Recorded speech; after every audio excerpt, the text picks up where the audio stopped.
төсвийн алдагдсан боломж ажил албан тушаал чөлөөлөх хэцүү байдал руу ордог. Яг энэ авилгал 126 ажилгүйдэл тасаглалын юм. одоо яах юм? Татвар төсвийн хяналт олон нийтийн оролцоо хэл ахуй шаардлагыг боломжгүй болж байна. Тэр хэмжээгээр илүү их татвар төлж байгаа. тэр чинь Юу чухал юм бэ гэж ялгаад байгаа биш. талархахгүй байх аргагүй.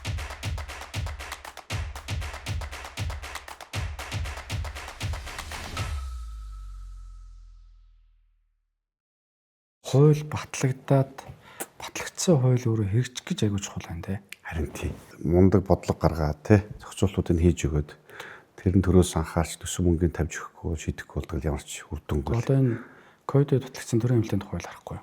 Тий. Хэрэгжихгүй басна. Өнөөдөр тэр цэнхэр дугаар ял тэгэхэд хинэн тэрийн цагаан болгож хөвлж өгөөд Тэр үед мундаг л хилцүүлэг хийлгээл батлуулаад явсан. Амьдрал дээр хийж байгаа зүйл байхгүй болчих. бидлэг сэлтэж одоо бүгд хориотч тэгэхэд чинь бүгд хийж шít. Тий. Шинэ жилийн чинь баяр ёслол аргамжаа харьцсан бүгд одоо сая шинжилгээ хийлээ.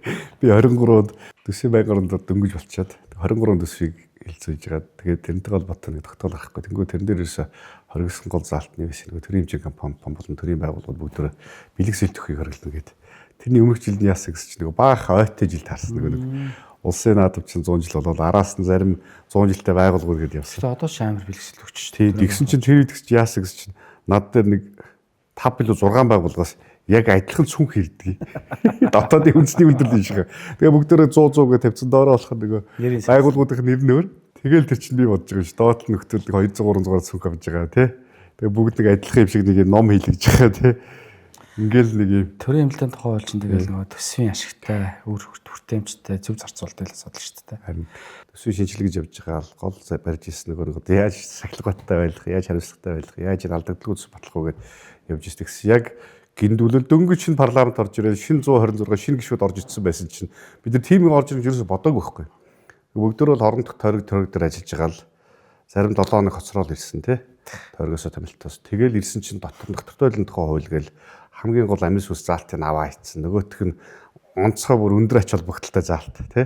Өөрөө энэ юу юм бэ гэхээр Монгол улсын чинь яаж нөгөө өр зээлгүй алдагдaltaгүй зарлагын нөхцөлийг хязгаарлах уу гэсэн л заалт байсан. Ерөөсөө 4 том заалт байгааг нэг л аваа хийчих байгаа. Гар хүлээд нэгийг тасаа хийж байгаа салгааг болчихж байгаа байхгүй. Төсвийн тэгээ би яг тэр үед ярьж байхад нь харж байсан төсвийн доктортой байдлын тухай хуулийг ямар олоод өөрчилсөн юм бэ те. Харин тий. Тэгээд Монгол улс чинь сүүлийн 30 жил ерөөсөө үндсэндээ 4 том хямралыг үзэж байна гэж хараад байна. 90-с хамгийн ихнийх нь нэг 92 оны хамгийн урт удаа үргэлжилсэн хямрал тий. За ингээд тэрнээс хойш нэг 2000 онд одоо ингээд ардын намхан засаглаад энэ хоёр дараах эрхлэгч ингээд эдийн засгийн харьцангуй зөв бодлогыг барайл зөв явж ирсэн нь 2009 оны дэлхийн эдийн засгийн хямрал болчихж байгаа. Тэгээд тэр хямралын дараа гарсан үйл байхгүй юу. Тэгэхээр ерөөсөө нөгөө энэ өөрөө юу юм бэхээр нөгөө нэг гинтэх орлого олсон үедээ л бид нар нэг дураараа загнал байнгын ийм их орлоготой байх юм шиг л өстө өдөртөө хамаал бүгд гээд цацаа дуусгахыг гэдэг л энэ нэг буруу хандлага юмнаас сал илгэсэн л хууль байсан доктортой байдлын хууль. Тэгээд 10 дааж тэр хууль гараад сүүл тэр орсон тэр одоо юу гэдэг баг 20 ч удаагийн өөрчлөлт үүсч дандаа тэр хуулийг зөрчиж дандаа тэр хуулийг л заалтыг хойшлуулъя. Дандаа хугацааг нь тэг мөрдөхгүй баял гэсэн ийм хязгаалтууд хийгдсэн байхгүй. А тэгсэн саяын тэр одоо 24-8 сарын тэр одоо ерөөс үндсэн суурь зарчим тэр заалт авч байгаа заалт бол бүр ерөөс амин сүнсийг авч хийж байгаа. Энэ хууль баг байх шаардлагагүй болох тийм хэмжээнд очих гэж байгаа байхгүй. Тэгээ гинт шоконд ороод тэрэн дээр чинь тэгэл санал хураалтаар байнгын орон дээр унтсан. Тэгэхээр чуулган дээр нөгөөхөө орж иж өгнө гişүүдэд тайлбарлуулъя гэдгсэн. Манай жавхлан сайд чинь бас мөчөг өгөхгүй хоорондоо тулсан да тэгээ тий. Бид нар 2023 оны 11 сарын сүүлээр ерөнхийлөгчтэй цог Арабын нэгдсэн Эмират улсад нөгөө КОП ур амьсгалын өөрчлөлтийн конвенцийн талаатын байгуулалд оролцож ирсэн. Тэр үед яг надад тэр доктортой төсвийн доктортой байдлын тухай хуулийг санагдчихсан байхгүй. Ягаад тэгэхээр арабууд юу хийсэн бэ гэхээр одоо дэлхийд олон конвенцууд гарч байгаа тийм. Тэгэнгүүт Даян дэлхийн Метахийн конвенц гэдэг Америк нэгдсэн улс санаачлаад 131 орн нэгдсэн байхгүй. Байгалийн асуудал дээр. Тэгвэл нөгөө байгалийн асуудал гэдэг чинь бас эдийн засгийн асуудал. Нөгөө хэцүү үндэсний байгууллагын доктортой хөгжлийн зорилготой хүсэн ч эсвэл ч холбогддог. Тэгээ харсан чинь тэнд юу үүссэн бэ гэхээр байгалийн хээ чулуун нүрс газрын тос 3-ыг 2030 оноос хойш хэрэглээг илт багасгах өөрөөр хэлбэл хүлэмжийн зах зээл Хүлэмжийг маш ихээр ялгаруулдаг гэдэг утгаараа ороод тэгэнгүүт Арабын нэгдсэн Эмират улсынхан өөрсдөө юу хийж гисэн бэ гэхээр нэг нь тэр нь 2030 оноос хязгаарлагдаад эхэлж байгаа учраас одоо орж ирж байгаа нөгөө газрын тос тэ байгалийн явж байгаа маш их хэмжээний мөнгийг ерөөсөө аялал жуулчлал руу эдийн засгийн өсөлт рүү ингээд дараагийн хөгжүүлж байгаа. Тийм мөнгө олох салбар руугаа ингэж эхэлж байгаа байхгүй. Тэр нь өөрөө жишээлбэл надад тухай бодчихсон байдаг шинэ төвчтэй байдлын тухай бол бид нар өнөөдөр нүүрсээр магадгүй мөнгө олж байна. Бид нар энийг ингээ нөгөө замраагүй зарцуулахгүй тулд шинэ төвчтэй байдлын тухай хэлээр өстой эмч зэгцтэй дараагийн одоо санхүүгийн чадах эдийн засгийн өсөлтийг дэмжих байдал дээрээ хөрөнгө оруулалт хийх хэрэгтэй юм шиг санагдчихсан байна. Тэгээ бид нар бас тийшээ явах хэрэгтэй юм шиг санагдсан. Та одоо бас 90000 орон дараа байсан тий. Төсөв дээр их оролцсон. Ерөөсөө бид нар одоо гол асуудал тэр болчиход байл та нөгөө одоо улсын чинь орлого чинь баг ерөөсөө 90-95% ерөөсөө уулуурхаа. Тэгэл тэрний бас тэр дотор ингээд баг 80-90% нь бол үндэсний хөрсөж байгаа юм. Тэгээ энэ чинь цаг хугацаатай асуудал. Тэгээ бид нар одоо юу гэдгийг ер нь бол тэр нөгөө шавхдаг байлаа шавхдаггүй байлаг руу шийдэх юм шиг зохицуулт хийх шаардлагатай байна. Нүүрсний борлуулалт зогсоод за магадгүй буураа зогсон ч гэж байхгүй л та буураад эдийн засгийн одоо өсөлтийг бид нар ер нь цаашдаа яаж харах хэвтэй таны бодлоор. Одоо манай гол эдийн засгийг бүрдүүлэгч маань нүүрс болчиход байна шүү дээ өнөөдрийн төвшөнд. Харин тий. Тэгээ энэ зогсвол яах вэ? Харин тий. Ерөөсө гол асуудал чинь л одоо яг бүр тэр таавал ярьж байгаа зүйл бол ерөн зүгээр одоо юу гэдэг нь бидний магадгүй 20-30 жилийн дараах урт хугацааны манай эдийн засгийн маань үндсэн салбар маань юу хөлөгдөх асуудал болж байна. Тэгээ энэ бол хүсүүсэгүй л сая таны хэлж байгаа одоо нэг байгаль орчин дээлтэй эрүүл бизнесүүд байх хэрэгтэй болчихж байна. Үндсэн өссөн бол бид нар одоо аялал жуулчлалыг хөгжүүлэх номер 1 асуудал болж байна. Дээр нь одоо эко энэ байгаль орчин дээлтэй эрчим хүчний салбарыг хөгжүүлэх шаардлагатай болчихж байна тий. Сэргийгдэх эрчим хүчийг ашиглах зайлшгүй шаардлага бий болж гарч ирж байна. Үндсэндээ Монгол улсын хувьд бол би одоо урт хугацаанд ч биш ер нь бол бараг 5-10 жилийн дотор бол манай эдийн засгийн бас нэг том төрөлсөн салбар бол ер нь эрчим хүчний салбар гэж хараад байгаа шүү. Тэ одоо байгаа дээр бол бид нар нүүрснээр суурилсан цахилгаан станцуудыг хийх. За дээрэс нь одоо манайхчдаа юугаар баян билээ те. Нар салхиар баян нүгээрээ төрөлж хийж одоо ерөөсөө эрчим хүч экспортлох улс орн болох боломж болцоо бол бүрэн дүрэн байна. Энэ дээр за мэдээж нөгөө манай хөдөө аж ахуйн салбар ядаж одоо бид нар чинь нийт хүнснийхээ хэрэглээнийхээ 70-80% л гаднаас авч байгаа бол энийг л 100% одоо дотоодоос авдаг болгоё гэсэн гол зорилтыг төвшүүлээд байдаг тий. Одоо энэ дээр бол гол бодлогоо гаргаад мал аж ахуй дээр суурилсан хөдөө аж ахуйг төрөлжүүлж илүү хөгжүүлэх юм шаардлага байна гэж хараад байгаа. Яг зөвхөн бид нар сая 10 сард 10 дугаар сарын сүүлээр Нэгдсэн үндэсний байгууллагын хүүхдийн сангийн чиглэлээр Этиоп явсан. Африк. Этиопт очсон чи бид нар зөвхөн нэлээд ядуу орон гэж ойлголттой очсон байхгүй юу. Тэгээ очиод ингэсэн чинь хоёр зүйл айгуу гаштруулсан. Нэг нь бол юу байсан бэ гэхээр ерөнхийлөгч нь шинээр сонгогдоод гачрингүүтээ ерөөсөө засмал эсвэл зүлэг гудамж ийм байх хэвээр. Тэгвэл нөгөө тоосчлах байхгүй бол. Тэгээ маш олон ийм замын дагуух ийм одоо хуучин барилгуудыг нураагаад тэнд бол ахиж барилгын зөвшөөрлөхгүйгээр тэр чигтэн зөвлөгжүүлж ирсэн. Ном ногооноор. Нэг. Энэ бол нөгөө нийгмийн хүрээнд хийгдэж байгаа ажил болчихж байгаа. Хоёр дахь нь бол эдийн засгийн чиглэл дээр хийсэн маш том ажил санаанд одоо үлдсэн. Тэр нь юу байсан бэхээр Этиопийн усан цахилгаан станц. Нийл нүрэн дээр барьсан. За зэрэгэлдэх улс орнууд нь бол маш их эсэргүүцдэг байсан ч гэсэн дээрээс нь тухайн улсын дотоодын нөхцөл ер нь бол ядуу орнуудын нэгд бас хөгжиж байгаа орнууд гэдэг талаас илүү буурай хөгжилт орнууд гэж боддог шүү дээ. Тэр талтай юм болов гэдэг юм хэлбэр дээр. Гэхдээ бид нар 1.4 тэрбум доллар хаа. Ерөөсө бүх мөнгөө шавхаал тэр усан цахилгаан станц руу хийж байгаа. Тэр чигтэн. Тэр усан цахилгаан станц бүрэн ашиглалтанд орсноор хөгжиж байгаа орны 10 сая айл өрхийг эрчим хүчээр хангах боломж болж байгаа байхгүй. Буурай хөгжилтэй орны хувьд бол 30-аас 40 сая айл өрхийг цахилгаанаар хангах. Ийм том төслийг бид нар улсынхаа хэмжээгээр хийж байгаа гэдэг. Ерөөсө эрчим хүчний сайд нь зөвхөн тэрэн дээрээ төвлөрч ажиллаж байгаа.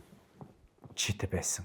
Тэгэхээр одоо манайх жишээлбэл нөгөө Игийн гол усан цахилгаан станц, Эрдэнэбургийн усан цахилгаан яг явах гэж байна. Гэхдээ яг ийм эдийн засгийн хувьд ийм том хэмжээний бүтээн байгуулалт гэдэг энэ жилийн хувьд нөгөө засгийн газар 14 мега төсөл оруулж ажиллаж шүү дээ. Энийг бол их зөв зүйтэй л гэж хараад байна.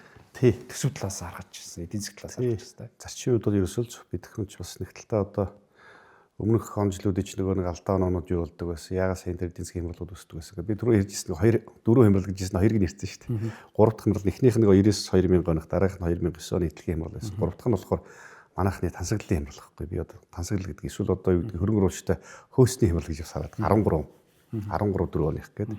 Тэрнээс ч бид нар харах гэж 16 онд олон улсын валютын сангийн хөтөлбөрт ороод ингээд стендбай хөтөлбөрт орж иж нэг гайг болж тогтворч ирсэн. Тэгээд тэр 4 он хүртэл юу болж исэн гэхээр ерөөсөл нөгөө гинт эдийн засгийн өсөлт амар том болол оюутлогоо 5-7 хөдлөл айгүйх тансаглал гэсэн. Тэгэнгүүт л хүүхдийн мөнгө 100,000 те оюутны 70,000. За дээрэс нь гэр бүл усны 700,000 гэдэг ерөөсөө тэгэл цалин хөс тэтгэр тэтгэмж нийгмийн хадамжийн бодлогоч ингээд жинхэнэ гарч ирсэн. Тэгэл тэр чин цаг хугацаатай асуудал угаасаа одоо юу гэдгийг түүхийд бол өн өсчихвэл ундаг. Угаасаа л тийш баг байгалийн хууль баггүй. Угаасаа тий. Тэгэхээр тэгэл 13-4-оос хойш унсан. Манайх нөгөө нэг хямралын цикл рүү орж эхэлж байгаа. Тэгэхээр ерөөсө бидний хувьд бол гол анхаарах ёстой зүйл маань ерөөсөө л одоо яг энэ ямар нэг энэ савлгаанаас хамааралгүй эдийн засгтай болох, төрөлцсөн эдийн засгтай болох, дээрээс нь одоо юу гэдэг байгалийн баялаг буюу шавхдаг баялагд суурилсан бус ийм зүйлийг төрөлжүүлж илүү хөгжүүлэх хэрэгтэй байгаа. А нэг талдаа одоо чинь бид нар ингээд тэрний тул бол яг нэг дотоодын нийт бүтээгдэхүүн өсгөх гэдэг юм эдийн засгийг илүү хөгжүүлэх хэрэгтэй болчиход байгаа гэдэг. Энэ хүрээнд шин зэрэглэлтийн бодлогын хүрээнд сая энэ орж иж байгаа гол томоохон 14 мегацлийн хүрээнд болчихж байгаа. Бид нар зайлшгүй гадаадаас хамааралтай зүйлүүд бол дотоод их хэрэгтэй болчиход байна тий. Одоо хүнснийхээс бүтээгдэхүүн авахлаа газрын сүнс бүтээгдэхүүн байна. Эрчим хүчний асуудал байна. Оросоос байнгын авдаг. Одоо энэний хараад тус байдлыг хийгдэх зүйл бол маш сайн гэж харж байгаа. Би бүр номер 1 асуудал бол ер нь бол явж одоо бидэд хэдэн цахилгаан станцуудаа барьж яваад эх 4 жилийн хугацаанд гэхэд бол ядаж өөрсдөө экспортлогч орн болчихъя. Дотоодох хэрэгцээг бүрэн дүрэн хангасан байдаг болчихъя тий. За ингээд дараа нь газрын сүнсийнхаа түүхий дээр бол одоо бүрэн ингээд хангагдаад газрын сүнсийнхаа босруулах үйлдвэр ашиглалтанд оруулах юм бол бас ер нь бол энэ маш том одоо юу гэдэг валютын салыг л хааж байгаа асуудал болж байна. А нөгөө талдаа бас нэг анхаарах ёстой зүйл бол яг бид нар одоо яг нөгөө уулуурхай чинь эдийн засгийг өсгөдөг мөртлөө дотоодын нийт бүтээгдэхүүн тэлдэг мөртлөө ядуур л өрөө бурах байна шүү дээ. Тэгээ магадгүй 23-30 жилийн хугацаанд бий болсон энэ баяуудыг ялгаач гэдэг юм уу те. Тэгш бус байдлууд орлогын дахин өөрчлөлтүүд хийх бидэд бол шаардлага үндсэндээ бий болгоод байна. Тэгэхээр бид нар энэ дээр бол илүү одоо юу гэдэг нийгэм рүүгээ харсан илүү өөр бодлогыг гаргаж ирэх, эдийн засгаа төрөлжүүлэх бодлогуудыг хийх, замун дээрээс нийгмийн дахин хуваалтыг хийх энэ бодлогуудыг бас татвар болон төсвийнхээ хөрөнгө гэсэн их зайлшгүй шаардлага байна гэж харагдаад байна. Тэгэхээр яг таны сайн хэлсэн нөгөө халамжийн асуудал гаарсан бол яг харахгүй. Одоо энэ хүчирхийллийн асуудал, ажил хөдлийн асуудал. За дээрэс нь нөгөө халамжийн бодлого хит их явснаас улбаатай хүний нөөцийн дутагдaltaд их орж байна. Аж ахуйн нэгжүүд тодорхой хэмжээнд эдийн засаг өсөхийн тэлхээрээр аж ахуйн нэгжүүдэд зайлшгүй юм тэлэлт хийх процесс явагдаж байна. Гэхдээ тэд нар аж ахуйн нэгжүүд юу ярьж байгаа нэхэр ерөөсөө хүний нөөц. Одоо бид нар хүний нөөцгүй яах вэ? Ямар асуудал үүсэх вэ? Одоо сая нөгөө манай сайн зориг, Батцамбарл, Алдарч авхлан гэдэг шүүд манай гадаадаас ажиллах хүч оруулж ирэх, хязгаарыг авч явах талбад асуудал нөлөө штэ. Тэгээ нийгэмд баяраа буу юм болоод бас бусаачлаа л да. Тэгэхээр бид нэр ерөн зүгээр нөгөө халамжаас хөдөлмөрлөө гэдэг энэ шилжүүлэх ажлыг тий маш сайн хийж өстой тий. Маш сайн хийж өстой. Гэхдээ нөгөө талдаа нэг юм гарч байгаа. Сая сангийн сайдын хийсэн мэдээллийн дараа гарсан асуудал юу байсан гэхээр нэмэгц зүйртгийн албан татврын тухай хуулинд нөөтийг одоо буцаан олголтыг бага орлоготой аж ахуйн нэгжүүд рүү буцаах гэдэг зүйлийг сангийн сайд ярьсан. За тэгэнгүүт эн чинь өөрөө юу болж байгаа гэхээр нөгөө дандаа ажил хийдэггүй бага орлоготой дэмжих бодлогыг төр ахаад явуулаад эхэллээ. Уул нөгөө талтаа харах юм бол маш сайн ажил хийж байгаа. Магадгүй одоо нөөтийг маш сайн төвлөрүүлж байгаа. Олон хүнийг ажлын байраар хангаж байгаа. Энэ аж ахуйн нэгжүүдэд дэмжихгүй юм уу? Гэдэг зүйл бол яг аж ахуйн нэгжүүдийн дунд бол яригдсан шүү. Харин би сая сүүлдээ төсвийн шинжилгээний 23 онд ячаад тэгээд сая сүүлийн бас жил гарангийн хугацаанд бас судалгаа хийгээд яваад байгаа. Тэгээд ерөөдөө хуулийн төсөлтөнд бас бэлэн болчихсон. Тэгээд тэрэн дотор гол анхаарах зүйл сая наад татвартай холбоотой асуудлууд нөгөөх нь нийгмийн албан шимтгэлтэй холбоотой асуудлууд байна. Тэгээд тэр дотор бол татвар дотор бол манай нөгөө гол үндсэн татврын орлого бүрдүүлж байгаа нөөт орлогоалны татварууд буюу үйл ажиллагаан дээр суурилсан татварууд орж иж байгаа байхгүй. Тэгээд тэрийг бид нар судалж байгаад яг үндсэндээ яг энэ татврын тогтолцоог за ер нь бид нар яаж эдийн засгийн хөшүүрэг болох вэ? Илүү нөгөө нэг халамжаас хөдөлмөрлөө чиглүүлэх хөшүүрэг болгож ашиглах уу гэдэг нэг судалгааг хийж үзээд.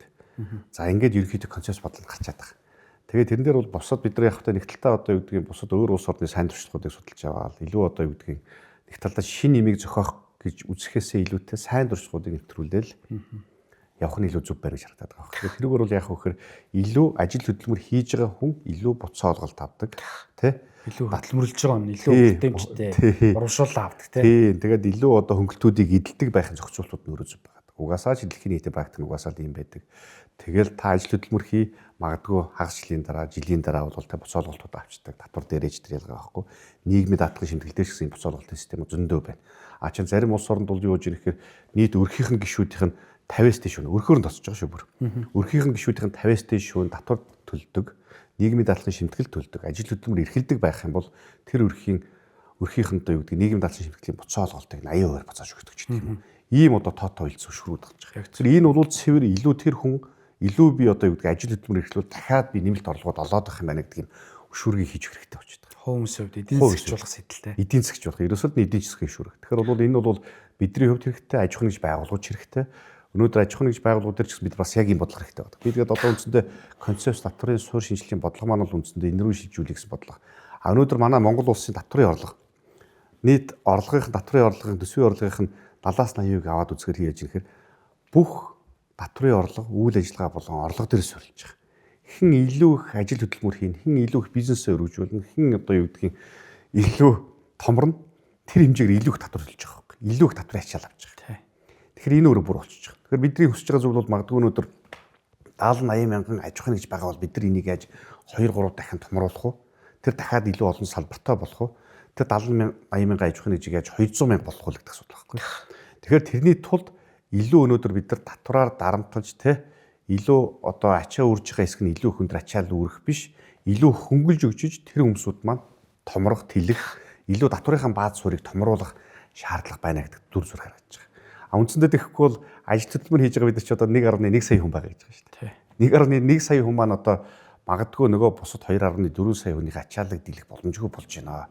Энэ эдийн засгийн чинь 60-70-80 мянган аж ахуйн нэгжүүч нь авчих боломжгүй болж байна гэдэг дүр зураг харагдаж байгаа. Өнөөдөр татварын тогтолцоо. Тэгэхээр бид нар нэгдүгээрт төрийн тансаглалыг бууруулах хэрэгтэй болох нь. Ачааллыг бууруулах нь л доо. А хоёрдугаарт нөгөө нэг татвар төлж байгаа аж ахуйн нэгж болгоныхоо ачааллыг дахиж хөнгөлж өгөөд эдгээр маань илүү их татварын бааз суурийг бүрдүүлдэг болох тогтолцоор орох хэрэгтэй байна гэж харагдаад байгаа. Тэгэхээр энэ бол өөрөө бид нар суурьаар би татварын тогтолцоог өөрчлөх гэдэг. А энэ шууд татварын тогтолцоо. Үйл ажиллагааны татварууд, орлогын албан татварууд шууд татварлсан. Одоо энийг хийх гэдэг гол миний одоо гаргаж ирж байгаа концепц юм маань бол юу гэхээр шууд ус татварын тогтолцоороо шилжих гэдэг. Шууд ус татвар. Шууд ус гэдэг маань бол үндсэндээ нөгөө аж ахуйн нэгж байгууллагууд томроод үйл ажиллагаа хэрэглээ олж байгаа орлогоос нь ашигаас нь биш тэр магадгүй тэр нөгөө компанид ажиллаж байгаа ажилчид нь илүү орлоготой болоод компанийн захирал илүү одоо баян тансаг болгоод тэр хүн болгоны хэрэглэн дээрс надад татварын тогтолцоо гэж шууд ус татвар. Тэгэхээр нөгөө магадгүй байшин барилгын томорч болно, өв залгамжлалын асуудлууд орж иж болж байна, үйл хөдлөх хөрөнгийн татварууд байж болж байна. Шууд ус татвар буюу хэрэглээний татварууд бий болж байж болж байгаа. Тэгэхээр нөгөө хүн хэрэглээ нь өөрөө нэмэгдэнэ гэсэн үг шүү дээ. Илүү орлоготой болно, илүү өндөр хэрэглээтэй болно гэсэн үг. Тэрэн дээрээс нь бид нар татварын төлцөө хийж өгье. Сахарын татвар олон улсад нийтлэг байдаг. Шууд ус татварын тогтолцоо. Нөгөө нэг онцгой арх тамхи хүн өөрийг хэрэглээ зохицуулж болно. Энэгээрээ дамжуулаад бид нар бас улс орн нөгөө нэг нийгмийн зохицуултууд хийгээд байна. Хүн амынхаа эрүүл мэндийг хамгааж болж байна, тий. За дээрээс нь эдийн засгийг бас хамгааж болж байгаа байхгүй юу? Гадны жишээ нь одоо юу гэдгийг импортын өндөр хэрэглээтэй магадгүй одоо 400-500 сая төгрөгийн машин унд хүмүүсүүд байж болно ш. Тэр хүмүүс бид нар хориглох гээгүй. А гэхдээ та тиймэрхүү импортыг дэмжсэн том хэрэглээтэй машин унж байгаа бол энэ дээр чинь жоох өндөр татвар төлж өгье гэдэг юм уу те. Ингээл нөгөө нэг энэ зохицуултуудыг бид нар хийж өгөөд орлуулах татваруудыг оруулж иж шилжилтийн механизмыг бид нар нэг 6-8 жилийн дотор бол үндсэндээ хийхэд үндсэндээ улс орны энэ эдийн засаг буюу суурьаар өөрчлөх боломж болцоо байна. Тэрийг бид нар яаж хийх вэ гэхээр татврынхаа бааз суурийг өөрчилж хийхээс аргагүй болчиход байна. А ингэхгүй бол өнөөдрийн манай байгаа шууд татварын тогтолцоо буюу үйл ажиллагаа орлогон дээр суурьсан татварын тогтолцоо аж ахуйн нэгжүүд үндсэндээ нууцлаад дуусч байна. Ажил хөдөлмөр хийх хүмүүсүүд байхгүй болж байна, тий. Үндсэндээ тэр хүмүүст ямар ч тоо юу төрөхгүй шүү дээ. Ажил хөдөлмөр эрхлэе өрий гэсэн итгэл үнэмшил, тий. Сэтгэл ирмэлзэл төрөхгүй л байхгүй тий. Яг үнэ. Одоо бол яг наадах чи хэрэгжүүлж хийж одооны байгаа энэ нөгөө сул тал гэх юм уу? Одоо чи аж ахуйн нэгжүүд томрох хүчлэг болчиход байгаа. Харин жижиглэх Байнгын Тийм бүр жижиг татвараас цутааханд улам жижигрээл татвараас тий. Нүүдийн дотор та басны дараагаар аж ахуйн нэгжүүд нэг айгүй жижигэрсэн шүү дээ. Нэг охин компаниуд руу баг хуваагаад том компаниуд шүү дээ. Тэр чөөс нүүдийн дотроос яаж цутаах вэ гэдэгтэй холбоотой асуудал байсан тийм. Нөгөө талдаа аж ахуйн нэгжүүдэд хэрвээ саяны системийг яг зөвөр нэгээд өгч чадах юм бол одооны байгаа энэ аж ахуйн нэгжүүдийн том дарамт байхгүй болчихно. Бид нар яг ингээд нөгөө төр засгийн хувьд ингээд харахаар эдийн засагт хилээд байгаа хэмжээгээр бид нар бүгд тэлээд байна гэж хараад алдаа гараад байгаа байхгүй. Аюу алдаа. Гэтэл тэнд аж ахуйн нэгжүүд илүү хэцүү байдал руу бүр ороод байгаа. Бүр илүү хэцүү байдалд орж эхэлж байгаа байхгүй. Одоо тэгэл нөгөө төрийн энэ том агентлагуудыг төрийн өмчт компаниудыг ер нь бол айл болох болиулах, энэ зардлуудыг таамах, тий маш цомхон хэмжээнд аваачих. Сайн нөгөө Аргентины ерөнхийлөгч яг саяны бодлого хөнгөд баг явсан юм л шүү дээ. Хавьер милээ хийгээ тий. Тий. Тэгээ сая түүхэндээ анх удаа гээд албаасаар зарлаад арт түмэн бүр алга тасчих шүү дээ. Тэгээд тэгж нөгөө дампуурлын ирмэгт очсон. Тэр чинь инфляцны хэд хувьд очсон блэ? 200-аар гарсан гэж. 200 гарсан гэж ярьсан тийм. Тим амар том төвчний эрсдлийг хүлээж авч ирсэн хүн. Тэгээд би тэр нэг рилсийг харж ирсэн. Ингээд агентлагууд ингээд бичсэн. Тий. Тэнгүүд энэ хэрэггүй. Энэ хувьчлал байх хэрэгтэй. Харин тий. Энэ хэрэггүй, энэ хувьчлал байх хэрэгтэй. Энэ энд юу хийж байгаа? Авчиад энэ хувьчлал гэдэг ингээд тэр нэг ингээд нөгөө ерөнхийлөгч хүн шүү дээ тий. Анхных нь нөгөө гарч ирсэн дараа. Тэр нь өөрөө юм айгүй том нөлөөллийг үзүүлж чадсан ард түмэнд. Тий одоо ер нь л Аргентинч бас нэг хэсэг хүндэрсэн. Яг л манайх шиг ингээл хитэх байгалийн баялагтай нөгөө орлого дөрөө суурилсан, төрн гитрхий томорсон тий. Эцсийн дүндээ ингээл бараг социализм руу явж байгаа өнгөрч унж байгаа байхгүй. Тэгэхээр одоо тэрэн дээр бол яг хөө одоо бид нар цаашдаа илүү либерал, илүү арчилсан бай, чөлөөтэй бай, зах зээлийн зарчмаар явуулъя гэл тэгэл гарч ирэл сая нөгөө deregulation ministry л нөгөө яг зохицуултыг байхгүй болох яам гэд гаргаж ирээ тий. Одоо ч гэсэн нөгөө одоо Трамп ч гэсэн бас тэгж шүү дээ. Доож гэж байгууллаа л тий. Тэгэл үндсэндээ одоо юу гэдэг тэр чинь хавьяа мэлгэн тэр яамч бол юу гэсэн бэ бараг өдөртөө гэлүү 7 ногтойг үл ерөөс 5-аас 10 журмуудын хөлүүдийг ингээл байхгүй болгоод байдаг, хүчинг болгоод яваад байдаг гэл. Тэгэл нийгэмд гитрхийх зохицуулт хийж дараа нь тачаал болгож байгаа тий. Зүйлүүдийг бол байхгүй болгоод яваад байгаа гэж байгаа. Тэгэхээр энэ бас зүйлд одоо манайч бол үндсэндээ бас нэг одоо юу гэдэг татвар гэж байгаа боловч зарим газруудаар би сураг одоо ингээд судлаад үзээд л да. Тэгэхээр одоо эн чинь бараг 800 гаруй журмаар 70-80 тийм татвараас давсан хураам шимтгэл төлбөрүүд авж байгаа газрууд байна. Зарим нь бүр 150 сая төгрөгийн, 200-300 сая төгрөгийн нэг удаагийн зохицуулт үйлчлэгийн хөлс мөс авдаг газрууд байна шүү дээ. Зохицуултын ороонууд дээр. Тэгэхээр энэ бол арай дэндүү үндсэндээ одоо ингээд төр хитан хааж байгаа томорч хэлбэр байхгүй. Тэгэхээр бидний ч нэг бол хамгийн том татвар төлөгчнөр дээр төсвүүдээр ачаал болж байгаа зүйл бол төр өөрөө очиод байна гэдгийг чинь бодит илэрхийл энэ очиод байдаг. Төрийн эмчийн компаниуд бас ялгаа байхгүй. Тэгээ хувийн ижлийнхний нөгөө бизнесийг нь булааж аваад байна шүү дээ. Тэдний магадгүй хийж хэвчэж байсан зүйлүүдийг аваад байдаг. Нөгөө сая төсвийн ажлын бид нар яриад байсан шүү нөгөө хууль зүйн сайдын багш дээр нөгөө цагдаагийн байгууллага дотоодын цэрэг эднэр чинь ингээл 500-аас 1000 2000 хүнээр оронтойг нэмэгдүүлнэ гэдэг. Гэтэл өнөөдөр юу болж байгаа гэдэг аваад үзэх чинь бид нар санаж байна одоо нөгөө төрийн эмчийн компаниуд гэдэг тухайд байсан Эрдэнэс Монгол гэх компани байгуулгаж ирсэн. Тэгэл магадгүй энэ нөгөө нийслэлийн төр засгийн байгууллагууд нэгээд аваад үзсэн. Дандаа тэр төрийн байгууллагуудыг тэр үед хэн харуул хамгаалтыг хариуцдаг байсан бэ гэхээр дандаа хувь хвшлэх байдаг гэсэн үг байхгүй. Ийм security гэж бүгдээр нэг ирэмээр янз бүрийн өөрөнгөтэй тий.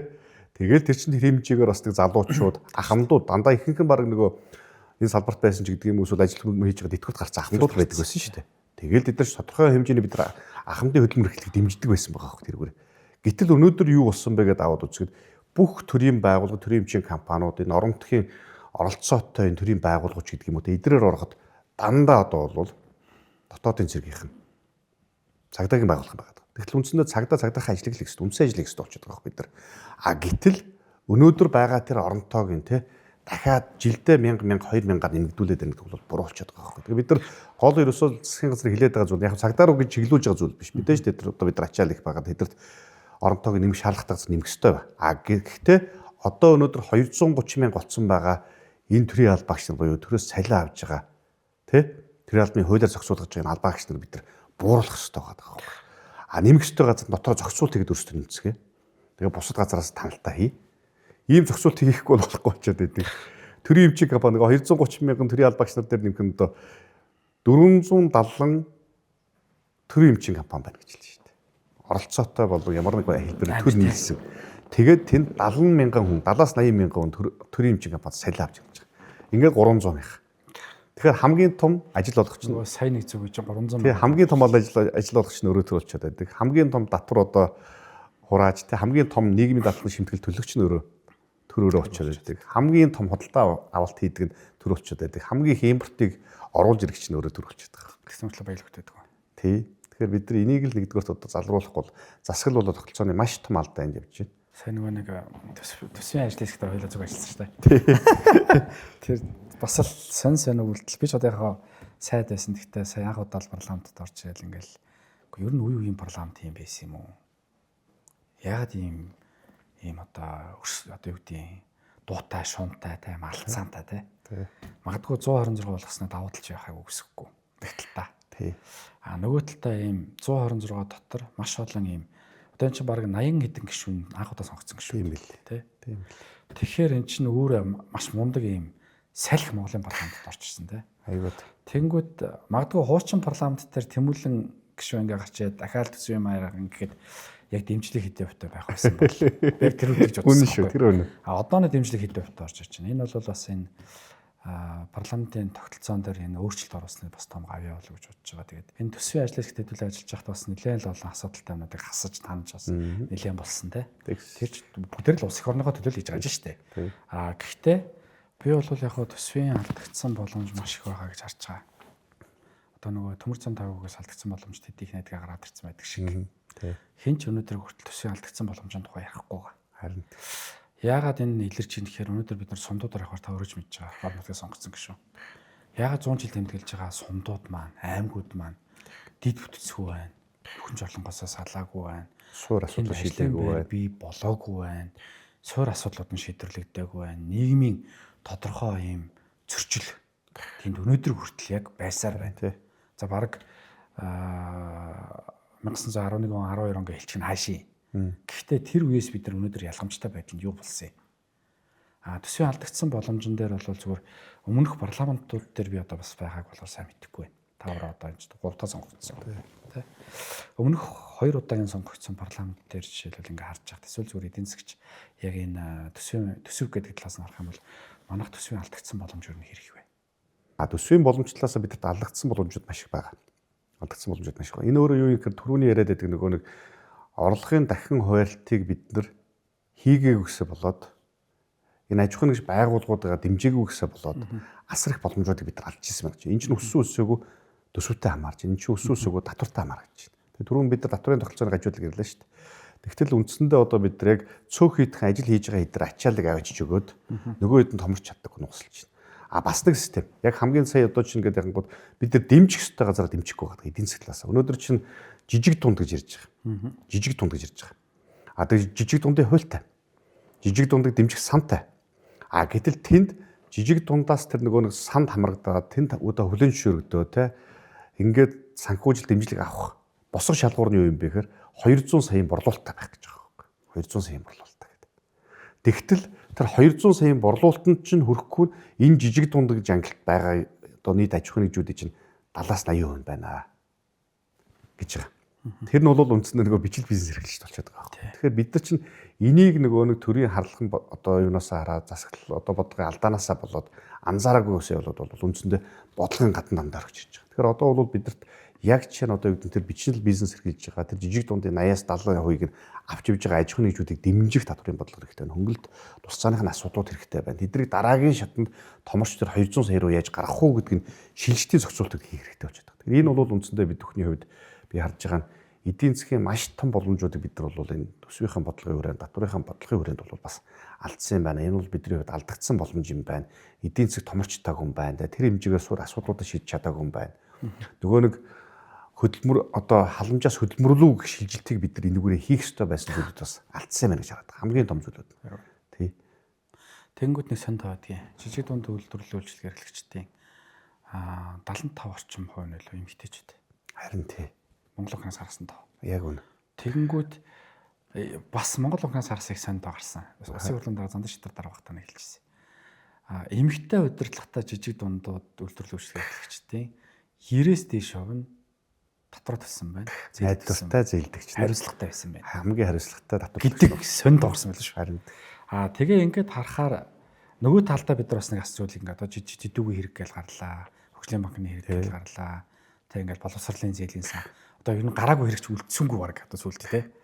Яг уу магадгүй нэг талдаа авилгаар одоо Монгол улс хоошлоод ингээ хараад байгаа нь авилгалыг илчлээд байгаа учраас магадгүй далд байсан бүх зүйл ил гарч байгаа учраас байр ухарж байгааг нэг талдаа үсэхгүй тий. Гэхдээ хяналтын асуудал. Төсвийн хяналт. Төрийн хяналтын тухай бид хоёр дөнгөж сая ярьж эхэлж байхдаа ярьжсэн тий. Тэгэхээр энэ төсвийн хяналт өөрөө зөв явж байгаа юу? Яг энд авилгал, хээл ахуул, ажилгүйдэл маш олон юм яг энэ төсвийн хяналтны ард нуугчаад шүү дээ. Одоо нөгөө орлогоос давсан зардалтай нөхдүүдийн асуудал яригдж шүү дээ. Тэ.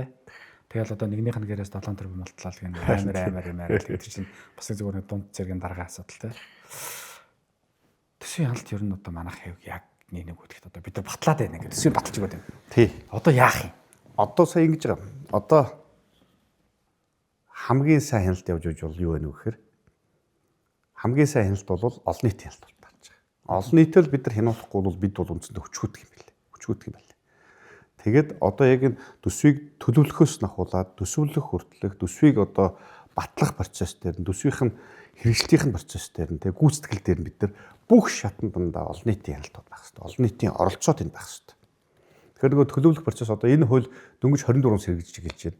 За 25-оос эхлээд одоо бол бид нар энэ оны төсвийн гүйцэтгэл дээр чинь нэг шинэ жишээ гарч иж байгаа шүү. Юу гэхээр анх удаага бид нар төсвийн тухай хуулийн дээр төсвийн энэ зарчмуудыг алдагдуулсан бол олон нийтийн оролцоог оролцуулаагүй бол хяналтыг сайн бүрдүүлээгүй бол эсвэл тэр нөгөө нэг гүйцэтгэл дээрээ төлөвлөх дээрээ төсвөлөх дээрээ тэр төсвийн ерөнхийлөн зарагч нар алдаа гаргасан бол ажил албан тушаалаас шууд чөлөөлөгдөх. Ингээд чөлөөлөхөөс хойш мэдээж нөгөө нэг одоо хэргийнхаа зөрчлийнхаа том жижигээс хамаараа зөрчил бол эрүүхэй хуулиар шийдэгдээд ингээд явхаар ямар ч ба нэгдүгээр тэр ажил албан тушаалаас нь төсвийн ерөнхийлөл загч нар буюу одоо агентлагийн дарга те аймаг сум дургийн дарга нар залгуулад ингээд сайд нар ажил албан тушаалаас чөлөөлөгдөхөөр юм хатуу хариуцлага цаг зорж ирсэн байна. Тэгэхээр одоо бид нар ч нөгөө ингээд 4 сараас засгийн газар төсвийнхаа гүйцэтгэлийг өргөн барьж ирнэ. 24-ийнхаа гүйцэтгэлийг бид нар хянана. Энэ дээрээс анх удаага би энэ шинэ жишг практикад бол хэрэгжиж харж байгаа. Ямар нэг алдаатай байвал шууд аудитын дүгнэлт гүйцэтгэлээр одоо шууд чөлөөлөхөр болж байгаа. Энэ өөрөө нэгдүгээрт хариуцлага асуудал. За хоёрдугаарт хариуцлагатайгаа бид нар олон нийтийн хяналтуудыг өгж өгсөн байгаа. Саяын 24 оны төсвийг төсөвлөж төлөвлөж орж ирэхдээ олон нийтийн оролцоог хангасан уу гэдэг асуудал. Бид нар хууль нэрээр хийж өгсөн нь бол бүх анхан шатны нэгжүүд дээр аймаг дүүргүүд дээр очиж олон нийтийг оролцуулж хилцүүлэг хийж саналыг нь авч юу чухал юм бэ гэдгийг эргэлэх хэрэгтэй байна. Юу чухал юм бэ гэдэг. Олон нийтийн саналаар. Тэгээ мэдээж тэр бол сум дүүргийнх өөр саналууд хэлнэ те. За тэгээд тэрийг нь сангийн яам ирмэлээд орж ирнэ. Ирмэлснийг нь хянах газар нь эдийн засгийн хөгжлийн гэж оруулж өгсөн байна. Тэгээ эдийн засгийн хөгжлийн яам тэр гүйцэтгэл дээр нь оруулж ирэхдээ ямар нэг алдаатай зүйл байсан бол эрх хэшгийн ирэмбийн хүрээнд нөгөө нэг одоо Монгол улсын хөгжлийн бодлоготой нэг нийцээг бол хоёрдугаар тэр ирмэлтүүдийг буруу хийсэн бол аймаг сум дүүргүүдээр сая дээр замтай холбоотой асуудлуудад жишээ ингээд яг тэр бомбын замыг хийгээгүй нэг сумын хоорондын замыг хийцэн байвал алдаатай төлөвлөлт болж байгаа байхгүй төсөөлөлт болж байгаа. Энийг хийсэн бол бас ажил албан тушаал чөлөөлөгдөх болж байгаа. Тэгээ эн чинь иргэд буцаагаад миний өгсөн санал хаана очисон тэр хаана хасагч юу тэр хэн ирэмблэв тэрэн дээр хэн хяналт тавив гэдэг асуудал гарч иж байгаа. Энэ болгон дээр бид нар бол ямар ч хариуцлагууд нь зохиож өгсөн байна. Энэ бол нэг талдаа одоо хамгийн сайн хяналт бол би олон нийтийн хяналтаа гэж хэлдэг гэдэг. Хоёрт давхар яг мэдээж нөгөө хууль тогтоох байгууллага, хууль баталсан байгууллага, хуулийн хэрэгжилтэн дээр бид нар хяналт тавих хэрэгтэй. Тэгэхээр манай одоо бас их хурлын гар хөл болсон байгууллагууд бид нар сомлогдож байгаа эрх хүчний субъектуудаас давхар хяналт тавих хэрэгтэй. Энэ бол мэдээж аудит, хоёрдугаарх нь төсвийн доктортой хэлэн зүйл гэж бид нар анх удаага бас ингээд орон тооны байгууллага гаргаад тэд нар маань одоо ингээд хараат бусаар сонгогдоод нөгөө нэг шүүгч нартай яг адилхан сонсгол хийгдэж томилогдсон 24 оны 3 сар томилогдсон. Тэгээд тэд нар маань анхныхаасаа ингээд төсвийг боогоо саналаа өгөөд ингээд гарч ирсэн. Нөгөө бидний л одоо энэ цаг үед хамгийн тод гэж ирсэн одоо мундаг макро эдийн засгч нар болох манай инх хоёр эдийн засгч, дэлгэр сайхан эдийн засгч, инх бод эдийн засгч те. За ингээл одоо ууган баяр гэдэг дандаа энэ тэр үеийн хамгийн шилдэгүүд бид сонсголцоор ингээд авсан. Одоо тэр хэд мал дөнгөж одоо ингээд нэг жилийнх нь үрийг одоо энэ онд үзэн. Тэгээ энэ байгууллагыг бид нар бас өсгөж боожуулах хэрэгтэй. Хараат бусаар ажиллуулах хэрэгтэй. Ажиллах нөхцөл байдлыг бүрдүүлэх хэрэгтэй. Одоохонд бол 7 хүн додуулаад ажиллаад байгаа. Тэгэл өөрсдөө нэг дүгнэлтээ хичээл өөрсдөө ингээд идэг. Ядаж нэг доор нэг энэ 7 хүн дотор нэг 7 хүнтэй судалгааны байгууллага бид нар гаргаж өгөө. Тэ нөгөө хэд манд даалгавраа өгөөд гүйцэтгэлээ хянаад ингээд явдаг байвал илүү бийжээ томроод Тэгээ иргэдийн өмнөөс төлөөлөх хараа тусаар хяналтаад авах хэрэг нь бол би бас нэмэгдээд явах болоо. Их хурл ч гэсэн бидэрт илүү төхөмтэй.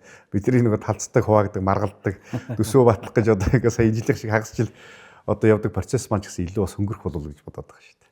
Ус төрчийн гэр бүл одоо бис ганцгаас асууч. Яг нь ер нь бол нэг олон одоо найз нөхдөд бид чинь ингээл ус төрөх шүү дээ тий.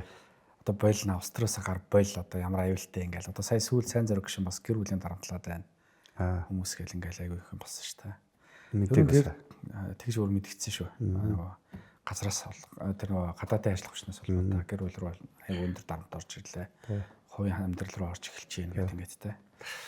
Таач одоо бас ингээд бид нар ч залуучтай холбоо энэ төр бас олон жил явж ирсэн. Залуучтай холбоон дээр ч бид нар бас хоорондоо сөргөлдөжсэн. Маргалж ирсэн. Тэр бол жижиг юм байл тий. Тэр үедээ л ч нөгөө залуучууд жижиг гэдэг шиг жоох гэдэг шиг. Тэр үеийн процесс юм бэл. А гэхдээ одоо ингээд харахаар парламентд оржод ингээд ингээд том хэмжээний галтаа хуйлууд байна. Тэ. Одоо манайх чи хэдэн хувь нь ямар төвшөнд жишээлбэл эдийн засгийн хувьд ямар хуваарлтын хэмжээнд гэдэг чинь ингээд англиар ингээд наривчлаар бол маш олон зүйл гарч ирнэ энэ дотор. Тэгээ гэр бүлийнх нь хүний хувьд ч юм уу гэр бүлийнх нь хувьд ингээд жишээлбэл наадах одоо болоо олстроо тэмүүлээ одоо тэгээ хэдэл бол хангалттай амьдэрч штэ. Хиний төлөө юу хийгээгээ яваад идэв бэ гэж тийм тохиолдол байна уу? Гэхдээ нэг тэлж гайваа. Хайцсангуу гайгүй дээ. Би зүгээр мэдээж хууны хөднөөс бас явахтай одоо миний бас нэг миний хандлагч юм уу соёлч юм уу зүгээр ерөнхийдөө юу гэдэг нөгөө ажил дээр би босон зүйл бол аль болох гэр бүлдээ авчиж ярихгүй тэгээ тэр зураг тарчих шээ. Манай гэр бүл юу юм одоо чинь бит хоёр гэр бүл бас ингээд ийм болж байна. Гэр бүлийн үнэтэй гэр бүл 2008 онд гэхэр чинь тэрнээс хойш 25 гэдэг чинь 18 жил болсон юм байна. Тий. 18 жил. Тэгээд 18 жилийн хугацаанд юу болсон гэхээр ерөнхийдөө би тэр үед л бас л яг нөгөө төр данх ажиллаад бас л одоо ингээ 8 он та Эрдэнэс 8 он би юунд байсан? Газрын усны хэрэглэх газар байсан. Тэнд мэрэгчтэн байлуу ахлах мэрэгчтэн байлуу тий. Тэгээд дараа нь 9 10 оноос Эрдэнэс Монголд орж ирсэн. Тэгээд тэр үед л яг бас нөгөө газрын усны хот бол газрын усны бүтээгдэхүүн бах гэр үүнд тэрэн дээр ордог байсан. Тэгэхдээ энэ даач баач биш шүү. Тэр чинь бол айл 2 3 би бол сүүлд нөгөө хийгдсэн 12 гэрийн дээр орж ирсэн. Тэр сүүлийн үеийн гэрээнд дандаа хатуу гэрээнд байгаа. Нилээн чанга одоо Монголын талд ашигтайгаар дийлэнх хүргэж Монголд ирэхээр ингээд туйлтад хийж өгч ирсэн. Тэгээд жоохон нэлээд завгүй тэгэл гэр бүлийн соёл би тухайд л бодчихсон. Ямар ч ажил дээр ярьсан хөрсөн зүйлүүд бол очиж ярих те. Ажил дээр уснуул ажил дээр үлдэг. Гэртээ орж ирлээ шал өөр гэрийнхэн тагаалаг гээд. Тэгээд зурагт үздэг манайх. Зураг тасаах ба нэгдүгээр. Хоёрдугаар би сүүлийн 14-нд одоо 2014 оноос хойш гэрч 11 жил болсон юм шүү дээ. Twitter, Facebook, social хаяад бас 11 жил болж байгаа юм байна. Тэгэхээр чи ямар нэг одоо юу гэдгийг ямар нэг одоо гэртээ очил бол гэр бүлийнхээ уур амьсгалыг бүрдүүлээл гэр бүлийнхээ сайхан байхаас илүүтэйгээр өөр одоо юу гэдгийг нөгөө нөхцөл байдалд ороод байх тийм боломж олцсон бол байхгүй. Хоёрт нөгөөт та таны хэлж байгаа бас нэг зүйл өгнө. Өөрөө юу гэхээр гэр бүл одоо гэр бүлийнхээ баталгааг хангах асуудал болчиход байна л тий. Тэгэхээр мэдээж одоо би бас нэг талтай хэлгүй нэ. Тэгээ бид нар бол яг нөгөө нүүрэн дээр ил тод хамгийн их ил тод явдаг нь тий. Улс төрөө хийгээд ингэ явж идэг. Арт ачааг нүрээ явж байгаа нь гэр бүлийнх нь байдаг тий. Тэгээ манай аав ч гэсэн бас өөрөө улс төрч байсан. Тэгэл аавынхаа жишгээс харж байхад ерөнхийдөө алтыг нь авч явдаг манай ээж л байсан. Миний хувьд ч гэсэн бас манай гэр бүлийн хүн байдаг тий. Өөрөө хуваарь бизнес эрхэлдэг ингээд байдаг. Тэгэхээр нэг талдаа бол яг одоо бас илүү одоо чөлөөтэй ажиллах боломж олж байгаас гэр бүлийнх манаас бүрдүүлж өгч байгаа. Тэгээ эндээс одоо би гэр бүлийнх хүнд бас халахгүй байх аргагүй тий. Одоо чи ямар нэг байдлаар яг улс төрчтэй хувьд бас л хэцүү юм байл л одоо ингээ өнгөрсөн цаг хугацаа ингээ харахаар яг гэр бүлийн өрөөнөхөөс илүү одоо талигаас би одоо урчигдор бас их харамссан очир отгой. Манай хамтны өргөлж маань өнгөрлөө тий. Газрын тостой холбоотой тэгэл хүмүүс яг тэр үед бол хамгийн зөв шийдвэр байсан. Ойдлогоо байна. Тэр үедээ хамгийн зөв шийдвэр байсан. Хамгийн боломжтой анхдаар явуулж анхдагч төслүүд учраас хөдөлгөөс аргагүй. Хөдөлгөөс аргагүй тий. Тэгтэл 2008 оны оюутлогын гэрээгээс холбоотой 2020 онд тухайн улс төрчдийг буруутгаж ялж ах шитэй. Тий. Өнөөдөр аль тэр 92 93 оны газрын тосны асуудлаар учир утгаа талигч одоо бас буруутгаж ах шитэй. Магадгүй одоо өнгөрсөн 7 хоногт хийсэн ураны асуудлаар хэдэн жилийн дараа хэнийг ямар улс төрчийг буруутгахыг мэдэхгүй тий. Тэгэхээр бид нар бол энэ улс их орны эдийн засгийг тэлэх их орнд одоо сайн сайхан хөгжлийг авчрах ард түмнийхээ одоо амьдрал амьжгааг дээшлүүлэх энэ зөв шийдвэрүүдийг гаргахын тулд улс төрчдод ачаа хүрч явж байгаа. Тэрнийга төлөөж бас гоншгонуудах шаардлагагүй тодорхой хэмжээнд тий эрсдлээд байгаа. эрсдлээд Чадвартай хүмүүс нь бас энэ улс төрч яваад ирэх зэрэг байх хэрэгтэй. Тэгэхээр яг зүгээр айл талдаа л бас тодорхой хэмжээнд одоо юу гэдэг улс төрийн хүрээндчдэр эдийн засгийн хүрээндчдэр одоо бас яг зөв миний хувьд би танд одоо долгоноод байгаа биш. Яг энэ амьдрал ахуй дараагийн хөрсөн дээр буусан байдалтай шийдвэрүүд одоо тэр малчны тухай хуулиас ахуулаад саяны одоо төсөв эдийн засгийн холбоотой хууль өргөн маргаж байгаатай холбоо бүхий. За Эрдэнэс Монгол дээр би одоо залуучууд маань ерөнхий найрамчиг нар болсон та бас тухайд Эрдэнэс Монгол дээр ажиллаж исэн. Бид нар дээр бас бид нар нэг ингэж байгаа Монголын үндэсний баялагын ийм шийдвэр төрөхээр ингэж ажиллаж байгааг л ярьдаг байсан. Тэгээ тэр үгэнд харахад бол хэцүү улс төрч, хэцүү хүн гэж би зүгээр хардаг хүний хувьд бас хүндэлдэг. Тэгээд олон юм бид нар бас ярих боломжтой байлаа уулна тий. Цаг байвал нөгөө малчны тухай гэхэд одоо манай Өрсгөл аймагч юм бол малаараа 1 номерт ордог шүү дээ. Тэгээ манай Булган аймагч одоо бараг 7-8-д орж байна одоо. Тэгээд малчны тухай хуулиар бас би тантай дараа нэг ярилцмаар байгаа. Ер нь энэ малчны тухай хууль бол малчтад их хүрсэн зөв хууль юм бэл. Малчд бол их сайн ойлгосон юм бэл. Маш сайн ойлгосон юм бэл.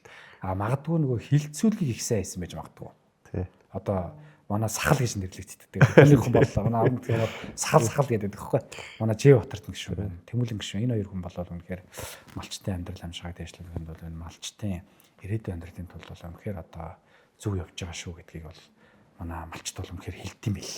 Ялчихгүй. Тэгэхээр өнөөдөр бас тантай ингээд ярилцсантай үнэхээр таатай байна. Бас шинэ мэдээлүүд хүмүүстээ өргөж чадсан болов уу гэж бодож байна. Тэгээд улс төрийн энэ галтай цогтой тэмцэлтэнд бас амжилт хүсье. Бити нугараарай, бити хугараарай. За Батэрдэн гişүн гэсэн бас баярлалаа бас ингээд энэ өөрийнхөө цуврал бас нэвтрүүлэгт бас урьж оруулж байгаа. Битээч бас залуучдын хооронд олон жил байсан. Хамтдаа 10 оноос хойш анх танилцсан. Залуучдын байгууллагаар дамжиж танилцж ирсэн. Би ч өөрөө бол яг бас залуучдын багт анх шатнаас нь 5-6 оноос хойш явж ирсэн. Манай Батэрдэн маань бол одоо бас тэрнээс өмнөөс олон нийтийн байгууллагын чиглэлээр маш олон чиглэлээр ажиллаж ирсэн тийм.